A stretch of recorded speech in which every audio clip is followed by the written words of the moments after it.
को किसी से नहीं तुलना किया जा सकता। जज साहब ने कहा ओपन कोर्ट में कि मैं आसाराम के फैसले को पढ़ रहा था। आसाराम को फैसले के पढ़ने का क्या मतलब था? यहाँ इस कोर्ट में आपको आसाराम फैसले को पढ़ने की क्या जरूरत थी? आसाराम पे रेप के केस हैं, उन पर दूसरे तरह के केस हैं। और दर्शकों, पूरी सच्चाई जानने के लिए बने रहे वीडियो के एंड तक।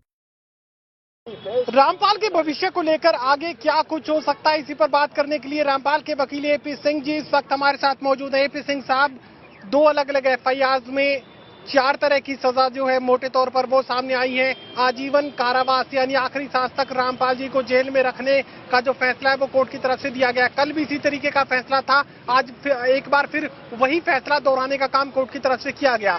अब आपको क्या लगता है, जब हालात इतने विपरीत हो चुके हैं तो हाईकोर्ट से कितनी उम्मीद आप पाले हुए हैं?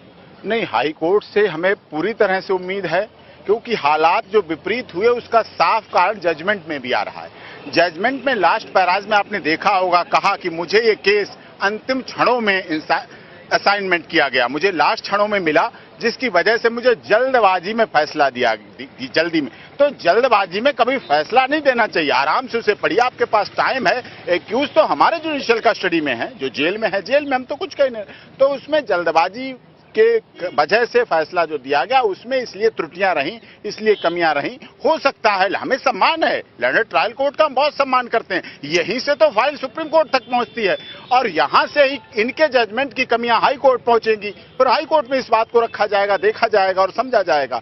ये चीज है, क्योंकि जहां तक लाइफ इम्प्रिजनमेंट की बात है, टिल डेथ की बात है, ये साफ तौर पर संत रामपाल दास जी महाराज ने भी इस बात को कहा और लगातार वो कहते रहे हैं। जैसे मीराबाई, जैसे राजा मोरध्वज, राजा हरिश्चंद्र, जिस तरह से उनके साथ किया गया, ईसा मसीह है, गुरु नानक देव सिंह, गुरु गोविंद सिंह जी, उनके साथ क्या हुआ? अंतिम क्षण की बात छोड़िए, उनके सामने उनके बच्चों को चुन दिया गया। राजा हरिश्चंद्र, मोरध्वज के सामने उनके बच्चों को आरी से काट दिया गया। इतिहास का संदर्भ देकर क्या आपको लगता है कि हाईकोर्ट से राहत मिल पाएगी? इतिहास का संदर्भ हमारे देश की सभ्यता रही है, संस्कृति रही है। अगर उन्होंने जजमेंट में कहा बाबाओं के बारे में, तो ये देश ऋषि मुनियों की धरती रही है। इसे हिमाचल में जहां के मुलजिमों को सजा दी गई, मैं देख रहा था, मुझे बड़ा दुख हो रहा। देवभूमि के लोगों को उत्तराखंड देवभूमि कही गई। देवभूमि हटा दीजिए, भारत को भारत कहिए, भारत माता क्यों कहते हैं? India is only one country in the whole world जहां भारत को भारत माता कहा जाता है। कभी चाइना माता, नेपाल माता, अमेरिका माता, लंदन माता कहा जाता है। देश ऋषि मुनियों को रहा है, आप संतों के बारे में ऐसा नहीं कर सकते हैं। और कोई एक दूषित तो कोई कहीं भी हो सकता है, हर समाज में हो सकता है। अब हम कहें तो न्यायपालिका में भी है, पुलिस में भी हैं, लेकिन अच्छे भी हैं, गलत भी हैं, दोनों राजनीति में भी हैं, अच्छे भी हैं और गलत भी हैं। तो आप किसी को किसी से नहीं तुलना किया जा सकता। जज साहब ने कहा ओपन कोर्ट में कि मैं आसाराम के फैसले को पढ़ रहा था। आसाराम को फैसले के पढ़ने का क्या मतलब था? यहाँ इस कोर्ट में आपको आसाराम फैसले को पढ़ने की क्या जरूरत थी? आसाराम पे रेप के केस हैं, उन पर दूसरे तरह के केस हैं। और संत रामपाल दास जी ने तो चरित्र निर्माण का काम किया है, कैरेक्टर को मोरल बनाया है। उन्होंने तो कहा कि धन गया तो कुछ नहीं गया, स्वास्थ्य गया तो कुछ गया, और यदि चरित्र चला गया बच्चों तो सब कुछ चला जाता है। उनकी तो ऐसी भावना रही है। माननीय जज ने अगर जल्दबाजी में फैसला दिया है तो क्या आपको लगता है कि ये बिना काफी है?